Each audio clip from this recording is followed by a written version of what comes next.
versiyasını sosial şəbəkəmdə paylaşdım, amma yenə də deyirəm. Hətta mən orada səhv etsəydim məcburi köçkün adına, mən üzr istəməyi də bacaran birisiyəm. Yəni ki, burada qeyri-adi heç nə yoxdur ki. Çox üzr istəyirəm. Canlı yayımda səhvimiz ola bilər də, üzr istəyir. Burada bu bizi kiçilmirdi. Üzr amma istəmək burada mən normaldır. səhv heç nə deməmişdim axı. Sual verirəm, ay bacı, girmisən də kiminsə evinə, niyə çıxmırsan ki? Mənim də çox yaxınlarımın evinə girən, keçmiş məcburi köçkünlər var. Başqa ərazidə ev verilir, getmir adam.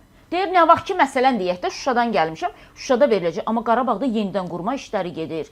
Qarabağda bir başqa aləm yaradılır, bir başqa gözəllik var. Kəlbəcərdə tunellər tikilib ki, adam, nə bilim, Avropada yoxdur, heç eləsi. Bəli, dörd göz istəyir ki, baxsın. Mən indi bir neçə dəfə Qarabağa, məsəl üçün Ağdamda yeni tikililər, binalar ucaldılır ki, keyfiyyətini söz ola bilməz həqiqətən də. Çünki tam yanında da dayanıb baxmışam. Mən bugün Ağdama köç yoxdursa, Ağdamlıya demirəm ki, ged Ağdama. Adama deyirlər ki, xəstəsən sən, Ağdama köç var, necə gedim? Məsələn, Kəlbəcərə köç var, necə gedim? Füzuliyə bəzi şirkətlərində köç. Məsələ burasındadır ki, köç olan yerlərdən danışıram. Məsələn, indi biz belə deyək də, bu Laçında tutaq ki, evlərini, qapısını bağlayıb bura gələnlər, evlərini kirayə verənlərdən də. Mən başa düşürəm, orada da demişəm 13 dəqiqəsində ki, burada özünə iş quran adamlar var, bu normaldır. Mən iş quranlara demirəm ki, sən işvi gücünü burada at, get məsələn də, otur orada. İşini quran adam təbii ki, bizdə məsəl üçün yoxdur ki, Azərbaycanda lazımı qədər gəliri gəlmir deyə o üst tutur da ölkə xaricinə. Normaldır, bu insan seçimidir yaşaması üçün. Nəm Rusiyaya gedən var, Türkiyəyə gedən var, tutaq ki, nəm İsveçə gedən var, nəyə gedən var. İnsan harda yaxşı yaşayır, harda özünü mutlu hiss eləyirsə getsin. Məsəl üçün, mən o kəsim insanlardanam ki, mən acından ölsəm də Azərbaycanda ölməliyəm. Çünki mən başqa dövlətdə yaşaya bilmərəm. Bilmirəm bu vətən sevgisidir, bilmirəm bu başqa cəmiyyətdə bəlkə özümü təsdiq eləyə bilmərəm qorxusudur, amma bilirəm ki, mənim elə qorxum yoxdur. Amma mən vətənə aşiq birisiyəm də. Və mən o gündən belə bir şey dedim. Biz Cıdır düzünə gedəndə şəhid anaları ilə bir neçə ay bundan öncə. Orada Cıdır düzündə kənarda kabab çəkib araq içənlər gördüm mən. Burada şəhid anaları fəryad eləyirdi. Orada kimsə stəkan-stəkana vururdu. İndi bizdə rumka-rumka deyirlər ha. Mən ona göz yuma bilməyən aparıcıyam.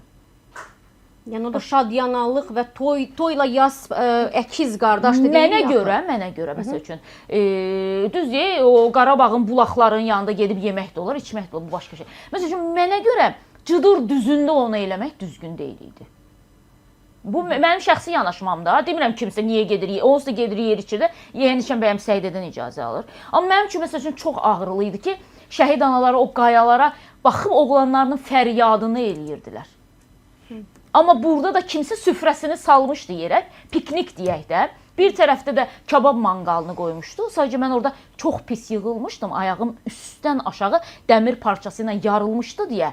Artıq yəni özümdə o mənəvi gücü tapmadım ki, onu işıqlandırım. Amma məsəl üçün demişdim ki, bir dəfə mən gedəcəm məhz o məsələyə toxunmaq üçün. Amma indi deyirəm ki, nə yaxşı ki, getməmişəm. Bizdə Cıdır düzündə araq içmək lazımdır. Yaxşı ki, getməmişəm, yenə də deyirəm. Yaxşı ki, getməmişəm. Bəlkə də onu Allah istəmədi, mən getdim. Məsəl üçün, mən elə şeylərə laqeyd qala bilməyən adamam. İstəyirsiniz bunu mənim, nə bilim, anormallığım qəbul eləyin. İstəyirsiniz bunu mənim çılğınlığım qəbul eləyin. Mənim həyat tərzim belə deyə, mənim həyat tərzim dəyişməyən həyat tərzidir. Mənə ötən gün anam da deyir, lazım idi sənə, danışma bundan sonra. Deyirəm, siz nə qədər danışma deyirsiniz, mən bir o qədər danışıram, deməm amma mənə.